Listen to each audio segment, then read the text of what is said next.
भारतीय वायुसेना की ताकत राफेल लड़ाकू विमान के आने से कई गुना बढ़ चुकी है। अब उसी ताकत को और ज्यादा बढ़ाने के लिए फ्रांस की तरफ से भेजे गए 3 और राफेल विमान भारत आ गए हैं। ये 3 राफेल विमान हिंदुस्तान की धरती पर लैंड हुए और उन्हें पश्चिम बंगाल के हाशिमारा एयरबेस पर तैनात करने की तैयारी बताई जाती है। इन 3 विमानों के भारत आते ही अब वायुसेना के पास कुल 21 राफेल विमान हो गए हैं। भारत सरकार की तरफ से फ्रांस संग 36 राफेल विमान की डील की गई है। वैसे इसके पहले 18 राफेल विमान की स्क्वाड्रन को अंबाला एयरबेस पर तैनात किया गया है। वहीं जो बाकी 18 आने वाले हैं उन्हें पश्चिम बंगाल के हाशिमारा एयरबेस पर तैनात किए जाने की बात कही जा रही है। राफेल विमान की भारतीय वायुसेना के लिए अहमियत काफी ज्यादा है। जिस समय भारत चीन संग सीधी टक्कर ले रहा हो, पाकिस्तान संग भी तल्ख रिश्तों का दौर जारी हो, ऐसे में अपनी सैन्य शक्ति को बढ़ाना काफी जरूरी है। इसी कड़ी में सरकार की तरफ से फ्रांस संग 36 राफेल विमान की डील की गई थी और अब 21 राफेल भारत को मिल चुके हैं।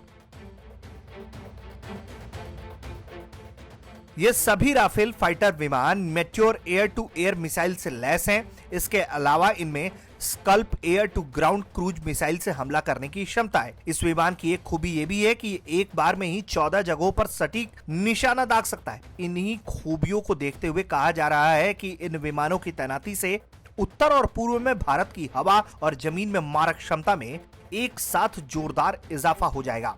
भारत सरकार द्वारा साल 2016 में ही फ्रांस संग 36 राफेल विमानों का सौदा किया गया था। तब उस समझौते पर कई तरह के सवाल उठाए गए, लेकिन भारत ने राफेल विमान की उपस्थिति लगातार दर्ज होती रही। कहा जा रहा है कि साल के अंत तक भारत को बाकी राफेल विमान भी मिल जाएंगे, जिसके बाद वायुसेना की ताकत कई गुना ज्यादा बढ़ जाएगी। पिछले साल जुलाई अगस्त में भारत को फ्रांस से राफेल लड़ाकू विमान मिलने शुरू हुए थे।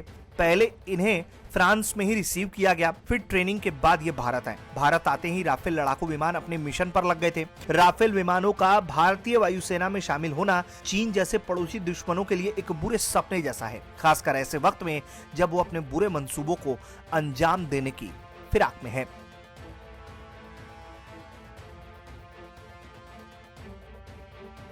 ब्यूरो रिपोर्ट, भारत तक।